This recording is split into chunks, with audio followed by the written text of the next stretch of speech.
നമുക്ക് നെക്സ്റ്റ് പ്രോപ്പർട്ടിയിലോട്ട് പോകാൻ ലിക്വിഡ്സിന്റെ boiling point. അപ്പോൾ ലിക്വിഡിന്റെ ഏറ്റവും പ്രധാനപ്പെട്ട ഒരു പ്രോപ്പർട്ടി നമ്മൾ പഠിച്ചു, വേപ്പർ പ്രഷർ അല്ലേ. വേപ്പർ പ്രഷർ എന്താണെന്ന് ഡെഫിനിഷൻ പഠിച്ചു, വേപ്പർ പ്രഷറും ടെമ്പറേച്ചറും തമ്മിലുള്ള റിലേഷൻ പഠിച്ചു, ലിക്വിഡിന്റെ ക്യാരക്ടറിസ്റ്റിക് പ്രോപ്പർട്ടി ആണ് വേപ്പർ പ്രഷർ എന്ന് നമ്മൾ ഡിസ്കസ് ചെയ്തു,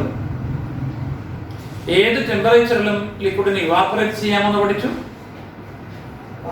അല്ലേ. നെക്സ്റ്റ് ലിക്വിഡിന്റെ ഏറ്റവും പ്രധാനപ്പെട്ട ഒരു പ്രോപ്പർട്ടിയാണ് ബോയിലിംഗ് പോയിന്റ്. നമുക്ക് എല്ലാവർക്കും അറിയാം, തെളിയുന്നില്ല. വാട്ടറിന്റെ ബോയിലിംഗ് പോയിന്റ് എത്രയാണ്? അതെ, 100 ഡിഗ്രി സെൽഷ്യസ് ആണ്. എവിടെ? ഇവിടെ കടയ്ക്കല് അല്ലേ. കടയ്ക്കൽ വരുമ്പോ 100 ഡിഗ്രി എന്നുള്ള ഒരു ലേശം കുറയും. കറക്റ്റ് സീ ലെവലിലാണ് ഈ 100 ഡിഗ്രി സെൽഷ്യസിൽ, അതായത് കറക്റ്റ് ഒരു അറ്റ്മോസ്ഫിയറിക് പ്രഷർ ഉള്ള സ്ഥലത്താണ് 100 ഡിഗ്രി സെൽഷ്യസിൽ വാട്ടർ ബോയിൽ ചെയ്യുന്നത്. കടൽ തീരത്തെ അപേക്ഷിച്ച് നോക്കുമ്പോൾ അല്പം ഉയർച്ചയിലാണ് നമ്മുടെ കടയ്ക്കൽ പ്രദേശം. ഇവിടെ നിന്ന് നിങ്ങൾ കുളത്തൂപ്പുഴ മേഖലയിലോട്ടൊക്കെ പോകുമ്പോൾ വീണ്ടും വീണ്ടും ബോയിലിംഗ് പോയിന്റ് കുറയും, അല്പസ്വല്പം കുറവായിരിക്കും. അപ്പൊ അത്തരം കാര്യങ്ങളാണ് നമ്മളിവിടെ ഡിസ്കസ് ചെയ്തത്. അപ്പൊ എന്താണ് ബോയിലിംഗ് പോയിന്റ്? വാട്ടർ മാത്രമേ ബോയിലിംഗ് ചെയ്യുള്ളൂ, എല്ലാ ലിക്വിഡും ബോയിൽ ചെയ്യും. അപ്പൊ എപ്പോഴാണ് ഒരു ലിക്വിഡ് ബോയിൽ ചെയ്യുന്നത്? എന്താണ് ബോയിലിംഗ് പോയിന്റ്? ഈ ഗ്രാഫിലേക്ക് നോക്കി നിങ്ങളത് മനസ്സിലാക്കുക. എക്സ് ആക്സിസിൽ ടെമ്പറേച്ചർ എടുത്തു, y ആക്സിസിൽ വേപ്പർ പ്രഷറാണ് നമ്മൾ എടുക്കുന്നത്. കഴിഞ്ഞ ദിവസം നമ്മൾ കണ്ടു, ടെമ്പറേച്ചർ കൂടുമ്പോൾ വേപ്പർ പ്രഷർ തന്നെ കൂടി കൂടി പോകുന്നത് കണ്ടു. ഈ വരച്ചിരിക്കുന്ന ഡാഷ് ലൈൻ വെച്ച് വരച്ചിരിക്കുന്നത് അറ്റ്മോസ്ഫിയറിക് പ്രഷറാണ്.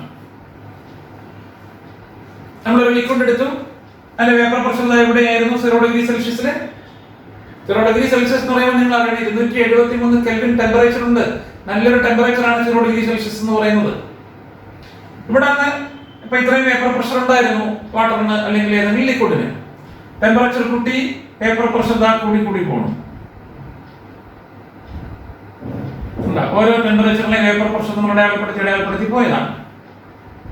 ഇവിടെ എത്തിയപ്പോ, ഈ ടെമ്പറേച്ചറിൽ എത്തിയപ്പോ അതിന്റെ വേപ്പർ പ്രഷർ അറ്റ്മോസ്ഫിയറിക് പ്രഷറിന് തുല്യമായി. ഇതാണ് ഗ്രാഫ്. വേപ്പർ പ്രഷർ ഗ്രാഫാണ് ഈ വരച്ചിരിക്കുന്നത്. വേപ്പർ പ്രഷർ ടെമ്പറേച്ചർ ഗ്രാഫാണ് വരച്ചിരിക്കുന്നത്. ടെമ്പറേച്ചർ കൂടി വരുന്നതിനനുസരിച്ച് വേപ്പർ പ്രഷർ ഇങ്ങനെ കൂടി കൂടി പോയി ഇവിടെ എത്തിയപ്പോ വേപ്പർ പ്രഷറും അറ്റ്മോസ്ഫിയറിക് പ്രഷറും കൂടെ ഇക്വിലിബ്രിയത്തിൽ വന്നു, സന്തുലനാവസ്ഥയിൽ വന്നു. ആ ടെമ്പറേച്ചർ ആയിരിക്കും അതിന്റെ boiling point. TB boiling temperature or boiling point. കഴിഞ്ഞ ദിവസം നമ്മൾ ബോയിൽ ടെമ്പറേച്ചർ പഠിച്ചു ഗ്യാസിനെ സംബന്ധിച്ച്. ഒരു ഗ്യാസ് ഐഡിയൽ ബിഹേവിയറിലേക്ക് എത്തുന്ന ടെമ്പറേച്ചറിനെയാണ് ബോയിൽ ടെമ്പറേച്ചർ എന്ന് വിളിച്ചത്. അത് ഗ്യാസിന്റേതാണ്. ഇത് ബോയിലിംഗ് പോയിന്റ്, അതൊരു ടെമ്പറേച്ചറാണ്, അത് ലിക്വിഡിന്റേതാണ്. ഒരു ലിക്വിഡിന്റെ വേപ്പർ പ്രഷർ അറ്റ്മോസ്ഫിയറിക് പ്രഷറിന് തുല്യമാകുന്ന ടെമ്പറേച്ചറിനെ വിളിക്കുന്ന പേരാണ് ബോയിലിംഗ് പോയിന്റ്. മനസ്സിലായല്ലോ? ഇപ്പൊ ബോയിലിംഗ് പോയിന്റ് എന്താണെന്ന് വെച്ചാൽ 100 ഡിഗ്രി സെൽഷ്യസ് എന്ന് എഴുതി വെച്ചുള്ളത്, അത് വാട്ടറിന്റെ സീ ലെവലിലെ ബോയിലിംഗ് പോയിന്റ് ആണ് 100 ഡിഗ്രി സെൽഷ്യസ്. ഈ വാട്ടർ തന്നെ സീ ലെവലിൽ താഴ്വാരങ്ങളിലേക്ക് പോയി കഴിഞ്ഞാൽ 100 ഡിഗ്രി സെൽഷ്യസിനേക്കാൾ ഉയർന്ന ടെമ്പറേച്ചറിലേ തിളയ്ക്കുള്ളൂ. കാരണം ഇപ്പൊ നമ്മൾ മനസ്സിലാക്കും. അതുപോലെ ഈ വാട്ടർ തന്നെ കുന്നുംപുറത്ത് കൊണ്ടുവച്ചാൽ, മൂന്നാറിലോ കൊടൈക്കനാലിലോ കൊണ്ടുപോയി തിളപ്പിച്ചാൽ 99 ഡിഗ്രിയിലോ 98 ഡിഗ്രി സെൽഷ്യസിലൊക്കെ തിളച്ചെന്നിരിക്കും. അതിനുള്ള കാരണങ്ങളാണ് നമ്മൾ ഇനി നോക്കാൻ പോകുന്നത്. അപ്പൊ ഈ സംഗതി മനസ്സിലായോ? എന്താണ് ബോയിലിംഗ് പോയിന്റ് എന്ന്? ഒരു ലിക്വിഡിന്റെ വേപ്പർ പ്രഷർ അതിന്റെ അറ്റ്മോസ്ഫിയറിക് പ്രഷറുമായി ഇക്വിലിബ്രിയത്തിൽ വരുന്ന ടെമ്പറേച്ചറിനെ വിളിക്കുന്ന പേരാണ് boiling point or boiling temperature. ഇനി നമുക്ക് ഹൈറ്റിലുള്ള വ്യത്യാസങ്ങളുള്ള സ്ഥലങ്ങളിലേക്ക് പോകാം. സീ ലെവലിലേക്ക് എത്തി അല്ലെങ്കിൽ താഴ്വാരങ്ങളിലേക്ക് പോയി. ഇത് ഞാൻ സീ ലെവലിന്റെ അറ്റ്മോസ്ഫിയറിക് പ്രഷറാണ് വരച്ചിരിക്കുന്നത് വിചാരിക്കുക. ഇനി കുന്നിന്റെ മണ്ടയിലോട്ട് പോകും. കുന്നിന്റെ മണ്ടയിലോട്ട് പോകുമ്പോൾ അന്തരീക്ഷ മർദ്ദത്തിന് എന്ത് സംഭവിക്കും? അന്തരീക്ഷ മർദ്ദം കുറഞ്ഞുകൊണ്ടിരിക്കും. എന്താ കാരണം? അപ്പൊ അന്തരീക്ഷ മർദ്ദം എന്താണെന്ന് മനസ്സിലാക്കണം. അന്തരീക്ഷ വായു പ്രയോഗിക്കുന്ന പ്രഷർ, ഫോഴ്സ്, അതാണ് അന്തരീക്ഷ മർദ്ദം എന്ന് പറയുന്നത്. അപ്പൊ നമ്മളിപ്പോൾ തറനിരപ്പിൽ നിൽക്കുകയാണ്. നമ്മളിവിടെ നിൽക്കുമ്പോൾ നമുക്ക് മുകളിലോട്ടുള്ള എല്ലാ വായുവും നമ്മുടെ മണ്ടയിൽ പ്രഷർ ചെലുത്തിക്കൊണ്ടേയിരിക്കും. നമ്മൾ ഈ കെട്ടിടത്തിന്റെ മുകളിലോട്ട് കയറി, ഇനി അതിന് മുകളിലുള്ള വായു മാത്രമേ നമ്മുടെ മുകളിൽ എന്ത് ചെയ്യുള്ളൂ? പ്രഷറൈസ് ചെയ്യുള്ളൂ. അപ്പൊ ഉയരങ്ങളിലോട്ട് പോകും തോറും അന്തരീക്ഷ മർദ്ദം എന്ത് ചെയ്തുകൊണ്ടിരിക്കും? കുറഞ്ഞുകൊണ്ടേയിരിക്കും. കാരണം അതിന് മുകളിലോട്ടുള്ള എയറിന്റെ പ്രഷർ അനുഭവിച്ചാൽ മതിയാകും. പിന്നെ മുകളിലോട്ട് പോകുമ്പോൾ വായുവിന്റെ ഡെൻസിറ്റി കുറഞ്ഞുകൊണ്ടിരിക്കും. അങ്ങനെ ഒരു കാര്യം കൂടെ ഉണ്ട്. അപ്പൊ കുന്നിന്റെ മണ്ടയിലോട്ട് പോകുന്തോറും ഹൈറ്റ് കൂടുന്നതിനനുസരിച്ച് അന്തരീക്ഷ മർദ്ദം എന്തുകൊണ്ടിരിക്കും? താഴ്ന്നുകൊണ്ടേയിരിക്കും. അപ്പൊ ഇത് അറ്റ്മോസ്ഫിയറിക് പ്രഷറാണ്. എവിടത്തെ? Hill station. ഒരു ഹിൽ സ്റ്റേഷൻ മൂന്നാറിലെത്തിയപ്പോൾ അന്തരീക്ഷ മർദ്ദമാണ് ഈ വരച്ചിരിക്കുന്നത്. ബോയിലിംഗ് പോയിന്റ് എന്ത് സംഭവിച്ചു എന്ന് ഗ്രാഫ് നോക്കിയാൽ മനസ്സിലാവും. വേണ്ട, ഇവിടെ എത്തിയപ്പോൾ തന്നെ വേപ്പർ പ്രഷർ ആർക്ക് തുല്യമായി? അന്തരീക്ഷ മർദ്ദത്തിന് തുല്യമായി. അപ്പൊ ബോയിലിംഗ് പോയിന്റ് എന്ത് ചെയ്തു? കുറഞ്ഞു. പെട്ടെന്ന് തിളക്കി. എവിടെ? കുന്നിൻ പ്രദേശത്ത്. അതാ ഞാൻ നേരത്തെ പറഞ്ഞത്. പിന്നീട് കൊല്ലത്ത് സീ ലെവൽ ഉണ്ട്, അല്ലെങ്കിൽ തിരുവനന്തപുരത്ത് സംഗമത്ത് തിളയ്ക്കുന്നതിനേക്കാൾ ഇച്ചിരി കൂടെ ടെമ്പറേച്ചർ വേണ്ടി കുറഞ്ഞിരിക്കും. ഇവിടെ എത്തുമ്പോൾ, കടയ്ക്കലെത്തുമ്പോൾ അവിടേക്കാൾ കുറച്ചും കൂടെ ടെമ്പറേച്ചർ കുറഞ്ഞിരിക്കും കുളത്തൂപ്പുഴ എത്തുമ്പോൾ. കാരണം കുറെ കൂടെ ഉയരങ്ങളിലോട്ട് പോവാണ്, കുന്നിൻ പ്രദേശത്തോട്ട് പോയിക്കൊണ്ടിരിക്കുകയാണ്. മനസ്സിലായോ ഈ പറഞ്ഞത്? അപ്പൊ കുന്നിന്റെ മണ്ടയിലോട്ട് പോകുമ്പോൾ അന്തരീക്ഷ മർദ്ദം കുറയുന്നു. അതുകൊണ്ട് വേപ്പർ പ്രഷർ പെട്ടെന്ന് അന്തരീക്ഷ മർദ്ദത്തിന് തുല്യമാകുന്നു. അതുകൊണ്ട് ലിക്വിഡ്സിന്റെ ബോയിലിംഗ് പോയിന്റ് എന്ത് ചെയ്യുന്നു? കുറയുന്നു. ഇനി വാലീസ്, താഴ്വാരങ്ങളിലേക്ക് പോകുന്നു. കടൽ നിരപ്പിനേക്കാൾ താഴ്ന്ന പ്രദേശത്തേക്ക് പോകുന്നു. ആലപ്പുഴ ജില്ലയിലെ പ്രദേശങ്ങളെല്ലാം കടൽ നിരപ്പിനേക്കാൾ താഴെയാണ്. അവിടെ ചെല്ലുമ്പോഴോ അന്തരീക്ഷ മർദ്ദം കൂടുതലായിരിക്കും. ഇത് അന്തരീക്ഷ മർദ്ദമാണ്. എവിടത്തെ? വാലീസിൽ അന്തരീക്ഷ മർദ്ദം കൂടി. അപ്പൊ വേപ്പർ പ്രഷർ അന്തരീക്ഷ മർദ്ദത്തിന് എത്തിയാലല്ലേ തിളയ്ക്കുള്ളൂ. ഉണ്ടാവും. TB Valley, TB hill tops, TB see level. മൂന്നും ബോയിലിംഗ് പോയിന്റുകളാണ്. ഇത് സീ ലെവലിലെ ബോയിലിംഗ് പോയിന്റ് അതിനേക്കാൾ കുറവായിരിക്കും. ഹില്ലിലെ ബോയിലിംഗ് പോയിന്റ് അതിനേക്കാൾ കൂടുതലായിരിക്കും ഇവിടെ വാലീസിലെ ബോയിലിംഗ് പോയിന്റ്. അപ്പൊ 3 ക്വസ്റ്റ്യൻസ് നമ്മൾ പഠിച്ചു. എന്താണ് ബോയിലിംഗ് പോയിന്റ്? ഒരു ലിക്വിഡിന്റെ വേപ്പർ പ്രഷർ അന്തരീക്ഷ മർദ്ദവുമായി ഇക്വിലിബ്രിയത്തിൽ വരുന്ന ടെമ്പറേച്ചർ ആണ് ബോയിലിംഗ് പോയിന്റ്. 2, ബോയിലിംഗ് പോയിന്റ് എന്ത് സംഭവിക്കും? ഹിൽ ടോപ്പുകളിലേക്ക്, ഹിൽ സ്റ്റേഷൻസിലേക്ക് പോകുമ്പോൾ എന്തുകൊണ്ട്? ഹിൽ സ്റ്റേഷൻസിലേക്ക് പോകുമ്പോൾ എന്ത് സംഭവിക്കും? അതിന്റെ വേപ്പർ അന്തരീക്ഷ മർദ്ദം കുറഞ്ഞുകൊണ്ടിരിക്കും. അതുകൊണ്ട് തന്നെ വേപ്പർ പ്രഷർ പെട്ടെന്ന് അന്തരീക്ഷ മർദ്ദത്തിന് തുല്യമാകും. അതായത് അതിന്റെ ബോയിലിംഗ് പോയിന്റ് കുറയും. വാലീസിലേക്ക് പോകുമ്പോൾ അന്തരീക്ഷ മർദ്ദം കൂടും. അവിടെ അത്രയും വലിയ വേപ്പർ പ്രഷർ എത്തിയാൽ മാത്രമേ ലിക്വിഡ് തിളയ്ക്കുള്ളൂ. അതായത് അതിന്റെ ബോയിലിംഗ് പോയിന്റ് കൂടിക്കൊണ്ടിരിക്കും. 3 ചോദ്യങ്ങൾ മനസ്സിലായോ? ഇനി 4ാമത്തെ ചോദ്യം, എവിടെയാണ് പാചകം എളുപ്പമാകുന്നത്? കുന്നിന്റെ മണ്ടയിലാണോ, താഴ്വാരങ്ങളിലാണോ, സീ ലെവലിലാണോ? എവിടെയാണ് ബോയിലിംഗ് പോയിന്റ് കൂടുതൽ? വാലീസ്. ഇനി ബേസിക് ആയിട്ട് എപ്പോഴാണ് നമ്മുടെ ആഹാര വസ്തു വേകുന്നത്? മിക്കവാറുള്ള എല്ലാ ആഹാര വസ്തുക്കളും സാധാരണ മര്യാദയ്ക്ക് വേഗമുള്ള എല്ലാ ആഹാര വസ്തുക്കളും വേകുന്നത് നോർമൽ ബോയിലിംഗ് പോയിന്റിലായിരിക്കും. 100 ഡിഗ്രി സെൽഷ്യസ് എന്ന ബോയിലിംഗ് പോയിന്റിലായിരിക്കും സാധാരണ സാധനങ്ങളൊക്കെ വേകുന്നത്. അപ്പൊ 100 ഡിഗ്രി സെൽഷ്യസ് എത്തുമ്പോഴാണ് വേകുന്നത്. 100 ഡിഗ്രി സെൽഷ്യസ് എത്തുമ്പോൾ സീ ലെവലിലാണെങ്കിൽ എന്ത് ചെയ്യും? ഈ വെള്ളം ഇവാപ്പറേറ്റ് ചെയ്ത് പോകും, തിളച്ച് മറിഞ്ഞ് ഇവാപ്പറേറ്റ് ചെയ്ത് പോകും. അപ്പൊ അതുകൊണ്ടാണ് വീട്ടിൽ അമ്മ പറയുന്നത്, സാധനം ഒന്ന് വെന്തോട്ടെ, വെള്ളം തിളച്ചോട്ടെ എന്നൊക്കെ പറഞ്ഞ് കേട്ടിട്ടില്ലേ? തിളച്ചാൽ നോക്കൂ അല്ലെ, ഇത്തിരി കൂടെ 2 മിനിറ്റ് കൂടെ ഇരുന്നോട്ട്. അപ്പോൾ തിളച്ചതേ ഉള്ളൂ. അപ്പൊ തിളയ്ക്കുന്ന ടെമ്പറേച്ചറിലാണ് ഈ സാധനങ്ങളെല്ലാം വേകുന്നത്. അതുകൊണ്ടാണ് തിളച്ചു കഴിഞ്ഞാൽ ഒരല്പം കൂടെ കഴിയുമ്പോൾ സാധനങ്ങളെല്ലാം ഊറ്റിക്കളയുകയോ അല്ലെങ്കിൽ ഇറക്കി വെക്കുകയോ ചെയ്യുന്നതിന് കാരണം അതാണ്. ആവശ്യത്തിന് വെന്ത് കഴിയും. സീ ലെവലിൽ എത്തിയാലുള്ള സീ ലെവലിലെ കുഴപ്പം എന്താ? കറക്റ്റ് 100 ഡിഗ്രി സെൽഷ്യസ് ആയി. കറക്റ്റ് അതിന്റെ കുക്കിംഗ് ടെമ്പറേച്ചർ ആണ് സീ ലെവലിലെ ആ ബോയിലിംഗ് പോയിന്റ് എന്ന് പറയുന്നത്. ഇനി കുന്നിന്റെ മണ്ടയിലെത്തിയാനുള്ള കുഴപ്പം എന്താ? ബോയിലിംഗ് പോയിന്റ് കുറയും. 100 ഡിഗ്രി സെൽഷ്യസിൽ തിളയ്ക്കാനുള്ള വെള്ളം അതിന് മുമ്പേ തിളച്ചിരിക്കും. തിളച്ചു തുടങ്ങിയുള്ള കുഴപ്പം എന്താ? ഉടനെ തന്നെ അവസ്ഥാ പരിവർത്തനം സംഭവിക്കും.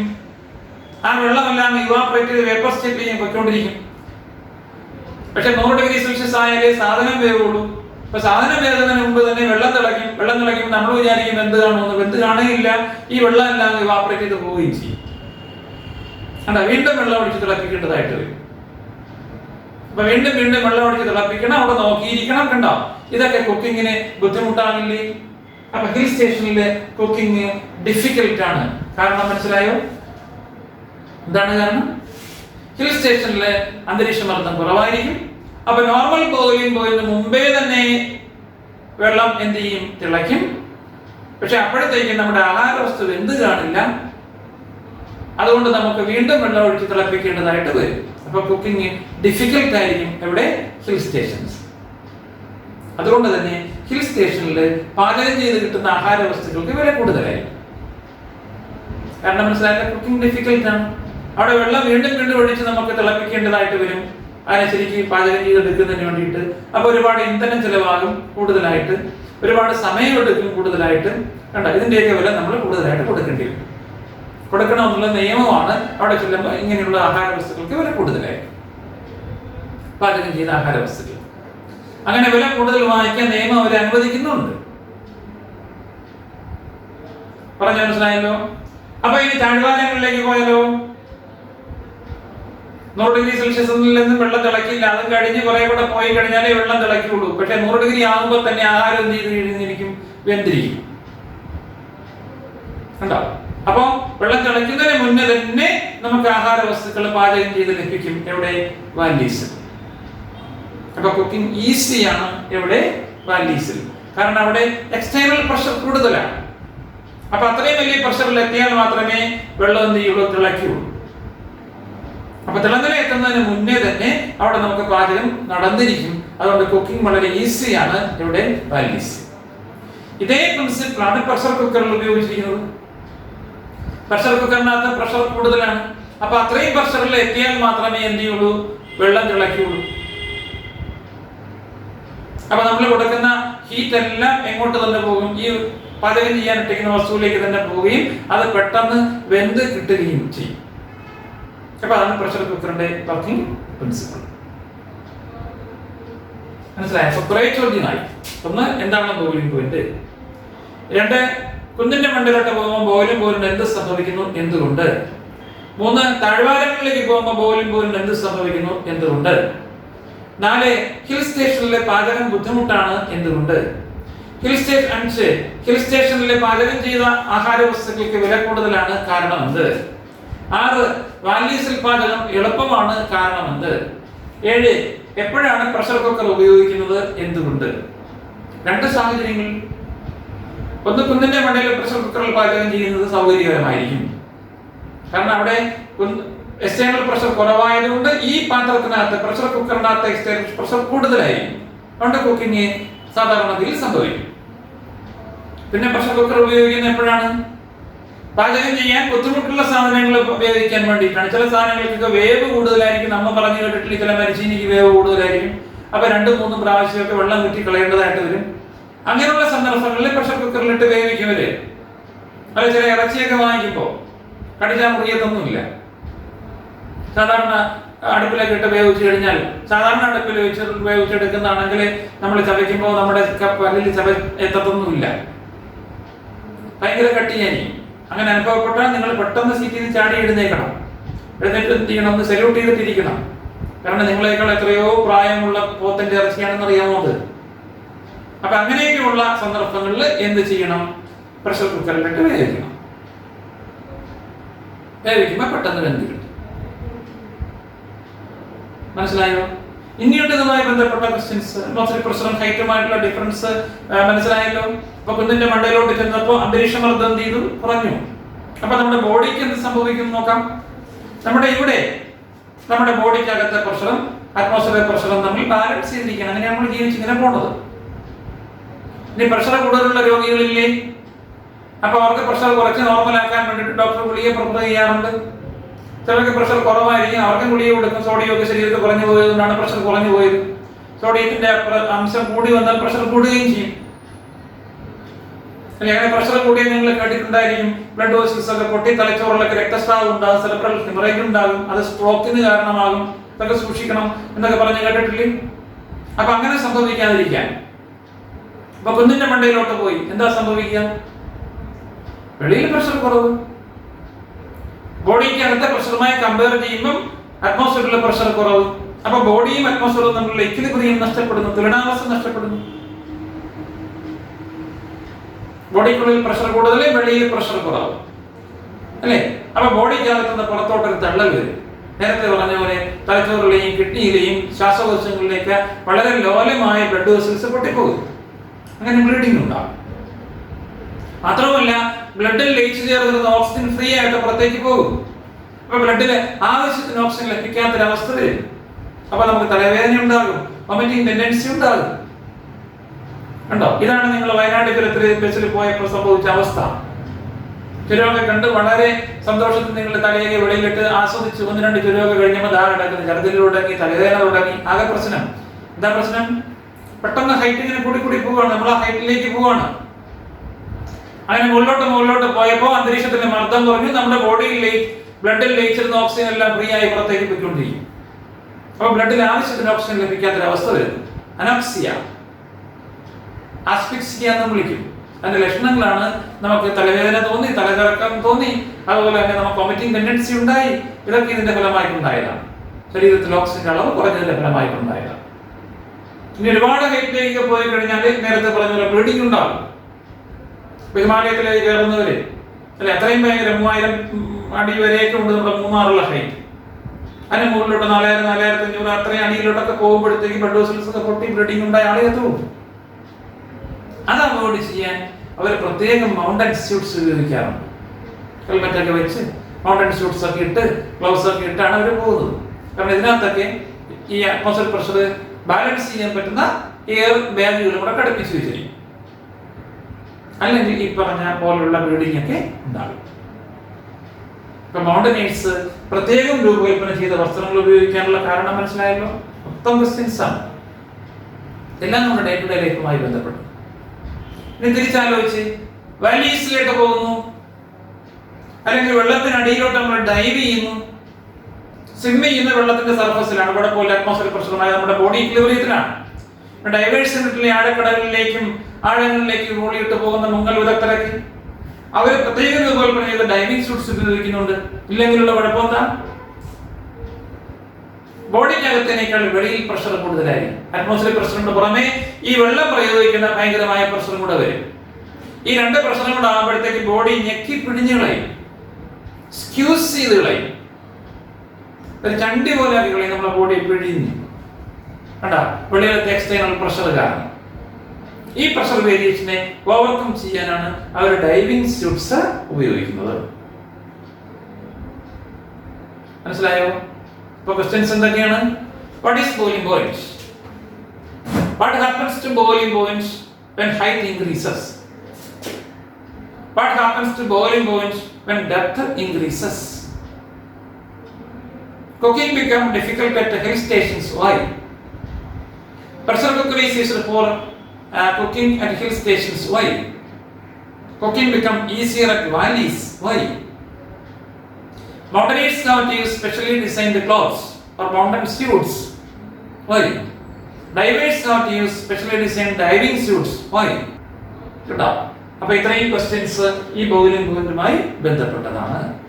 ഈ ഗ്രാഫ് നിങ്ങൾ മനസ്സിൽ പതിപ്പിച്ച് വെച്ചേക്കണം, സെക്കൻഡ് ഇയറിൽ നമുക്ക് ആവശ്യമാണ്. അപ്പോൾ അടുത്ത പ്രോപ്പർട്ടി മനസ്സിലായല്ലോ ലിക്വിഡിൻ്റെത്. ഓരോ ലിക്വിഡിന്റെയും ബോയിലിംഗ് പോയിന്റ് വ്യത്യസ്തമായിരിക്കും ഒരു പർട്ടിക്കുലർ പ്രഷറിൽ. ഇപ്പൊ നമ്മളിവിടെ ഈ ക്ലാസ് റൂമിൽ വെള്ളം എടുത്ത് തിളപ്പിച്ചു, അതിന്റെ ബോയിലിംഗ് പോയിന്റ് കണ്ടുപിടിച്ചു. മണ്ണെണ്ണ എടുത്ത് തിളപ്പിച്ചു, അതിന്റെ ബോയിലിംഗ് പോയിന്റ് കണ്ടുപിടിച്ചു. വെളിച്ചെണ്ണ എടുത്ത് തിളപ്പിച്ചു, അതിന്റെ ബോയിലിംഗ് പോയിന്റ് കണ്ടുപിടിച്ചു. എല്ലാവരും ഒരേ പ്രഷറിലാണ് ഇരിക്കുന്നത്. അതുകൊണ്ട് തന്നെ ഇവരുടെ ബോയിലിംഗ് പോയിന്റുകൾ എന്തായിരിക്കും? വ്യത്യസ്തമായിരിക്കും. അപ്പൊ ബോയിലിംഗ് പോയിന്റ് നോക്കിയിട്ടും നമുക്കൊരു ലിക്വിഡിനെ തിരിച്ചറിയാൻ പറ്റും.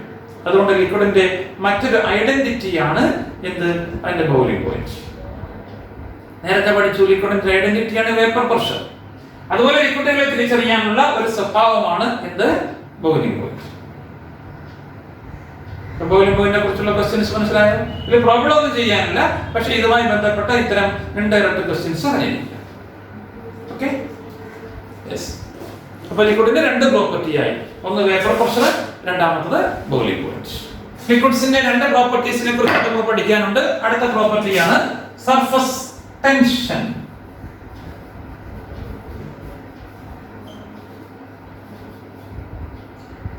ഈ ടെൻഷൻ എന്ന വാക്ക് നിങ്ങൾ പലപ്പോഴും കേട്ടിട്ടുള്ളതാണ്. ടെൻഷൻ സമ്മർദ്ദം എന്ന് വിളിക്കും അല്ലേ? പേടിയിൽ നിന്ന് പറയുന്ന ടെൻഷന് പേടി വരുന്നത് ഈ ടെൻഷൻ കൂടുന്നത് കൊണ്ടാണ്. അപ്പൊ ടെൻഷൻ എന്താണ്? ശരിക്കുള്ള മലയാളം എന്താ? പിരിമുറുക്കം. ശരിയാണ്, പിരിമുറുക്കം.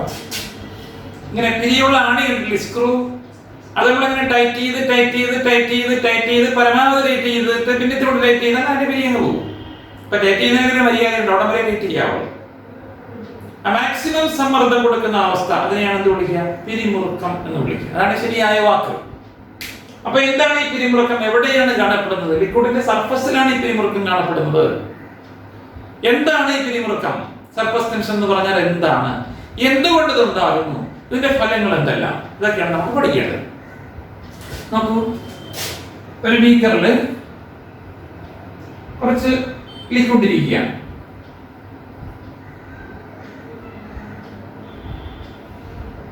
ഇവിടെയുള്ള ഒരു ലിക്വിഡ് മോളിക്യൂൾ നിങ്ങൾ കൺസിഡർ ചെയ്ത് അങ്ങോട്ടും ഇങ്ങോട്ടും താഴോട്ടും മുകളിലോട്ടും ഒക്കെ അതിനെ അട്രാക്ട് ചെയ്യാൻ വേറെ ലിക്വിഡ് മോളിക്യൂൾസ് ഉണ്ട്. അവിടെയൊക്കെ കൊഹസീവ് ഫോഴ്സ് ഉണ്ട്. ആ കൊഹസീവ് ഫോഴ്സ് എല്ലാം ബാലൻസ്ഡ് ആണ്. എന്നാൽ ഇതിന്റെ സർഫസിലുള്ള ലിക്വിഡ് മോളിക്യൂളിനെ പരിഗണിച്ച് അതിന് ഇരുവശങ്ങളിലേക്കും താഴേക്കും അട്രാക്ട് ചെയ്യാൻ വേറെ ലിക്വിഡ് മോളിക്യൂൾസ് ഉണ്ട്. എന്നാൽ ഈ താഴോട്ടുള്ള ബലത്തിനെ ബാലൻസ് ചെയ്യാൻ മുകളിലോട്ട് വേറെ ലിക്വിഡ് മോളിക്യൂൾസ് ഇല്ല. അവിടെ എയർ ഉണ്ട്, പക്ഷെ വേറെ ലിക്വിഡ് മോളിക്യൂൾസ് ഇല്ല. ഇതിന്റെ ഫലം എന്താ? ഈ സർഫസിൽ ഇരിക്കുന്ന ഓരോ മോളിക്യൂളും ഇതുപോലെ താഴോട്ട് വലിച്ചു പിടിച്ചുകൊണ്ടേയിരിക്കും മറ്റു മോളിക്യൂൾസ്. ഫലം അത് വലിഞ്ഞ് മുറുകിയിരിക്കും സർഫസിലുള്ള ലിക്വിഡ് മോളിക്യൂൾസ് എല്ലാം. ഈ ബലത്തിനെ വിളിക്കുന്ന പേരാണ് സർഫസ് ടെൻഷൻ. ഞാൻ നേരത്തെ പറഞ്ഞു, ഇതിനെ ബാലൻസ് ചെയ്യാൻ മുകളിലോട്ട് വേറെ ഫോഴ്സ് ഓഫ് അട്രാക്ഷൻ ഇല്ല. അപ്പൊ നമ്മളൊരു ഡ്രോപ്പ് എടുത്തു, പാത്രത്തിൽ ഇരിക്കുകയല്ലോ. ഡ്രോപ്പിന്റെ ഷേപ്പ് നിങ്ങൾക്കറിയാം, സ്പെറിക്കൽ ഷേപ്പാണ്. ഇവിടെ തന്നെ ഇങ്ങോട്ട് പിടിച്ചോണ്ടിരിക്കും, ഇവിടെ അങ്ങോട്ട് പിടിച്ചോണ്ടിരിക്കും, ഇവിടെ ഇങ്ങോട്ട് പിടിച്ചോണ്ടിരിക്കും, ഇവിടെ ഇങ്ങോട്ട് പിടിച്ചോണ്ടിരിക്കും. എല്ലാ സർഫസിലും അതിനെ ഇങ്ങനെ അകത്തോട്ട് പിടിച്ചുകൊണ്ടേയിരിക്കും.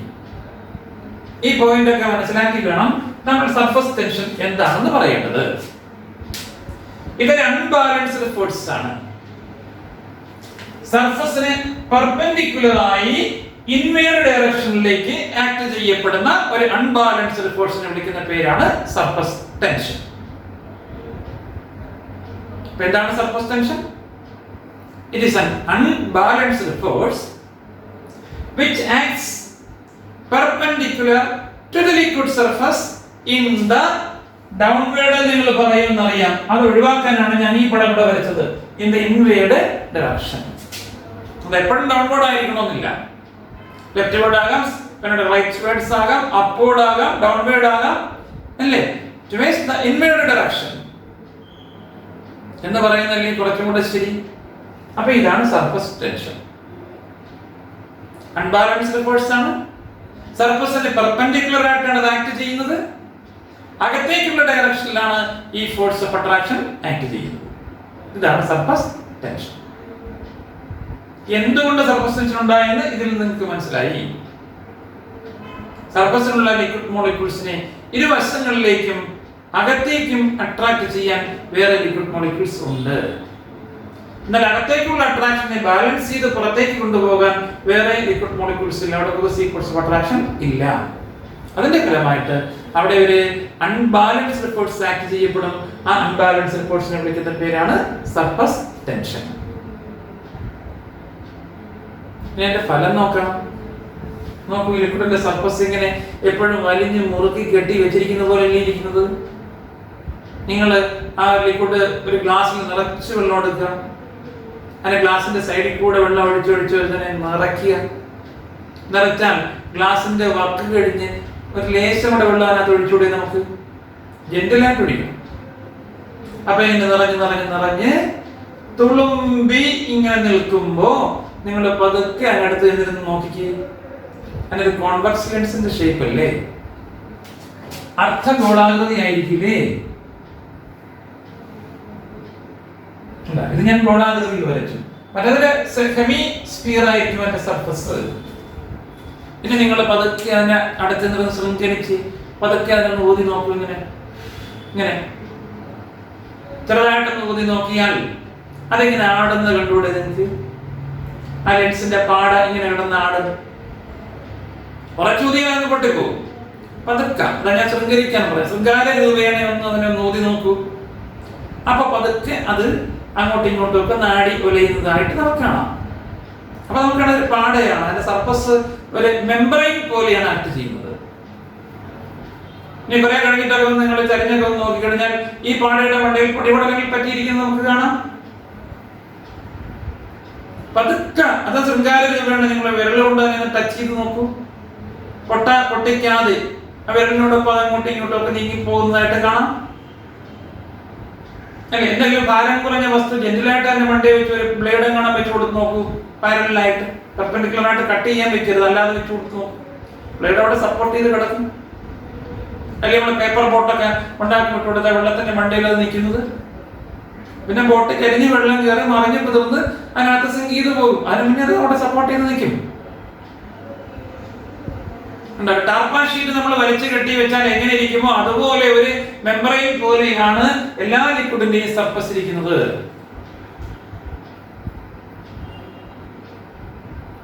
അപ്പൊ ലിക്വിഡിന്റെ സർഫസ് ഒരു മെംബ്രെയിൻ പോലെ ആക്ട് ചെയ്യാനുള്ള കാരണം മനസ്സിലായല്ലോ.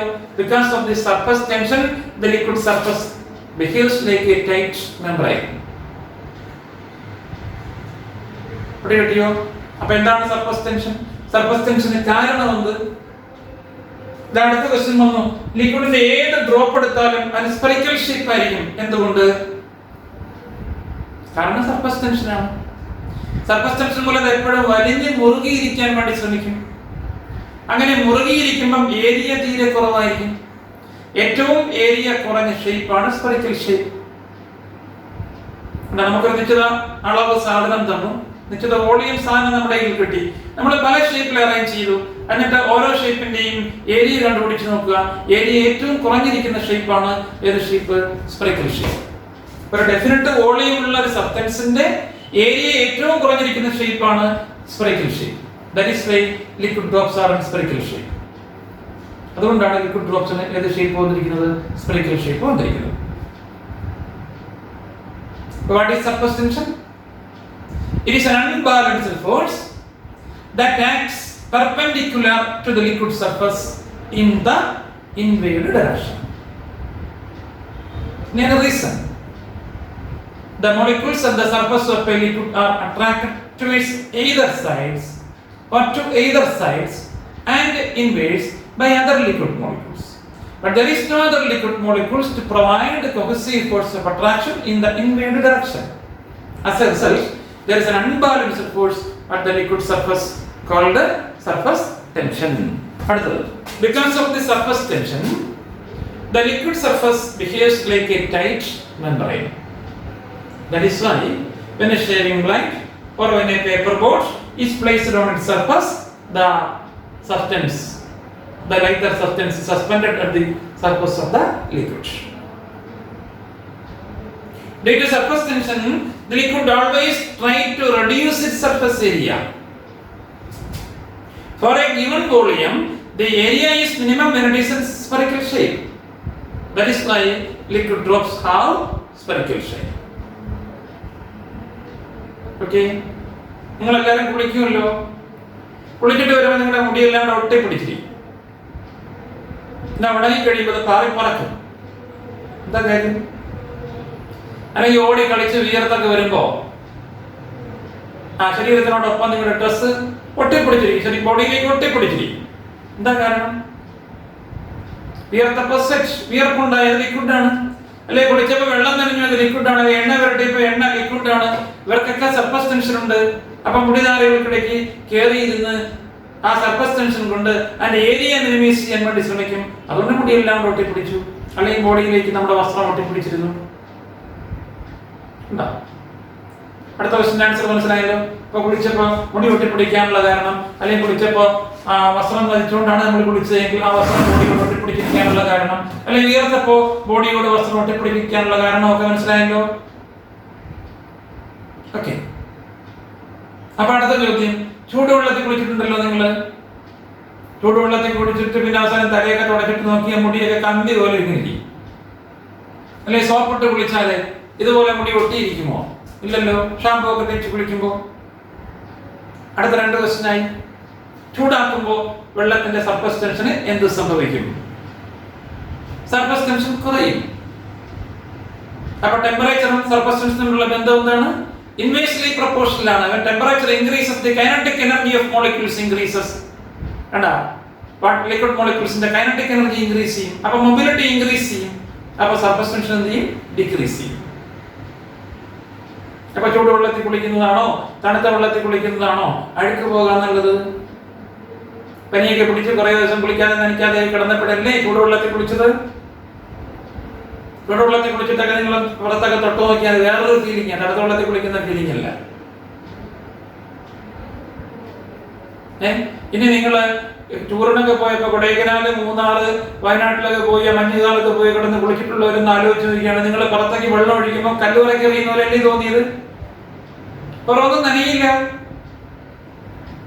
കണ്ട, അവിടെ ടെമ്പറേച്ചർ തീരെ കുറവായിരുന്നു, മഞ്ഞായിരുന്നു. അപ്പൊ ടെമ്പറേച്ചർ കുറഞ്ഞപ്പോ സർഫസ് ടെൻഷൻ കൂടി.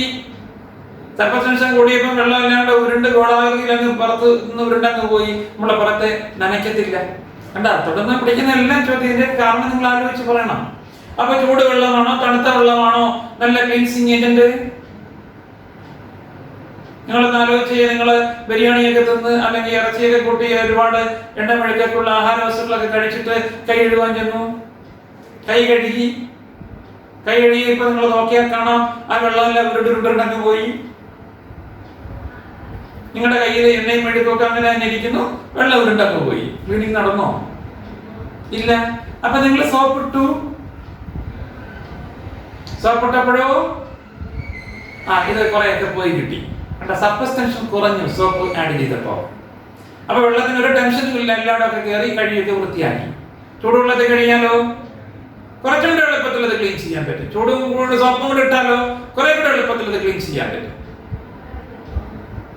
വലിയ വലിയ ഹോട്ടലുകളിലൊക്കെ കയറി ആഹാരം കഴിക്കാൻ ചെന്നിരുന്നാല് അവർ ആദ്യമേ ഓർഡർ എടുക്കാൻ ഒരാളൊന്ന് ഓർഡറൊക്കെ എടുത്തുകൊണ്ട് പോയിട്ട് കുറെ കഴിയുമ്പോഴത്തേക്ക് ചൂട് പ്ലേറ്റ് വരും. ചൂട് വെള്ളത്തിൽ കഴിക്കുന്നില്ല, സ്റ്റീമിൽ കഴിയ പ്ലേറ്റ് ആയി. ചില കടകളിലൊക്കെ ചൂട് വെള്ളത്തിൽ കഴിയും, ചില സ്റ്റീമർ വെച്ചാണ് കഴിയുന്നത്. കണ്ട, സാധാരണ നാടൻ കടയിലൊക്കെ കയറി ബിരിയാണി കഴിക്കുന്ന എന്ത് ചെയ്യണം?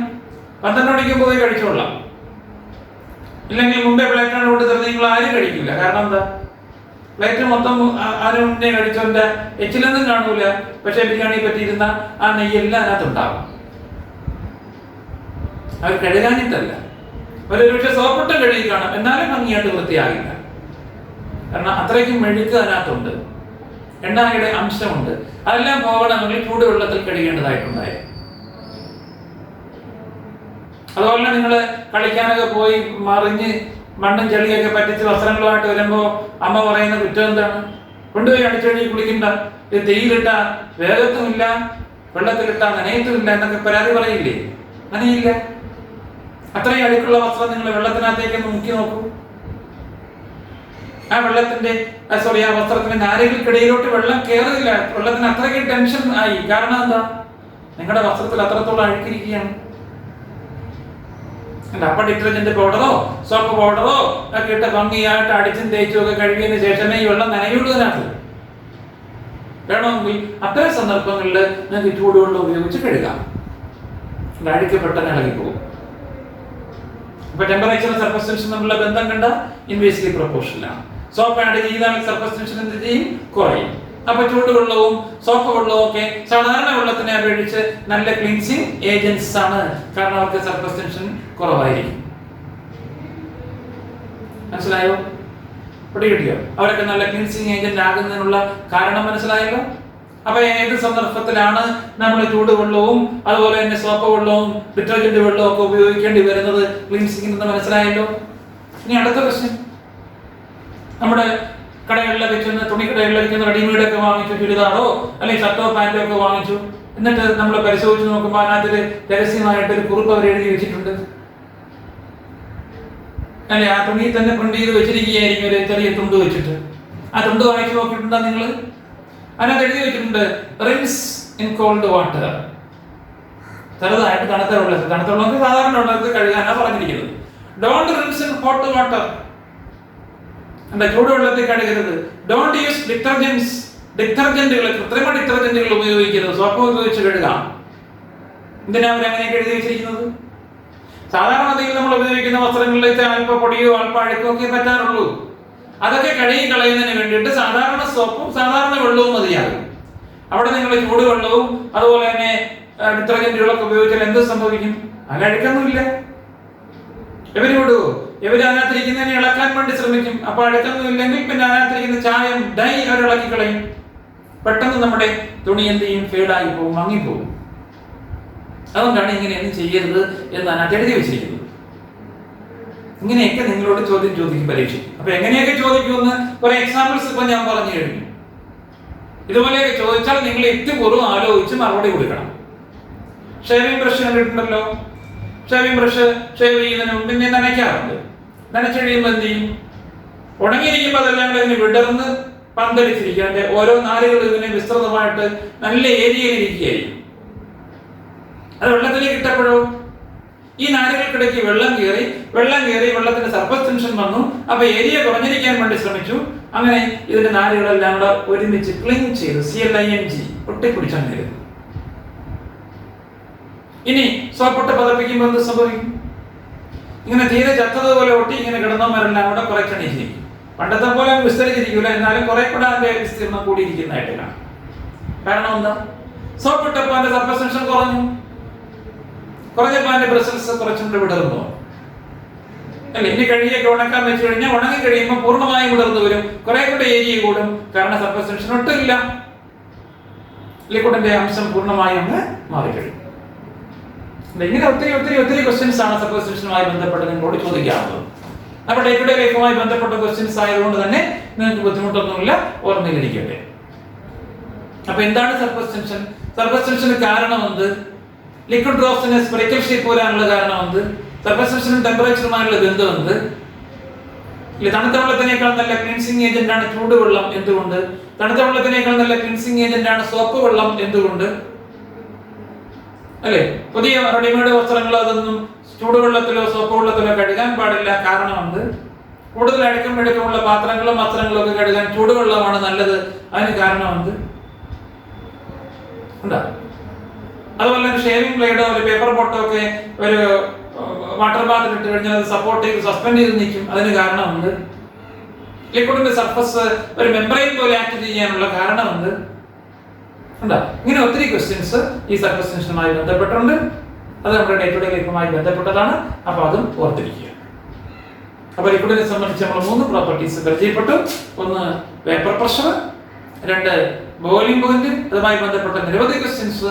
അതുപോലെ അടുത്ത് നമ്മൾ പഠിച്ചു സർഫസ് ടെൻഷൻ, അതുമായി ബന്ധപ്പെട്ട ഒത്തിരി ക്വസ്റ്റ്യൻസ്. ഓക്കെ, ഇനി നമുക്ക് അടുത്ത ഒരു പ്രോപ്പർട്ടി കൂടെ പഠിക്കാനുണ്ട്. നമുക്ക് അടുത്ത ക്ലാസ്സിൽ ഡിസ്കസ് ചെയ്യാം. That is viscosity. ഓക്കെ.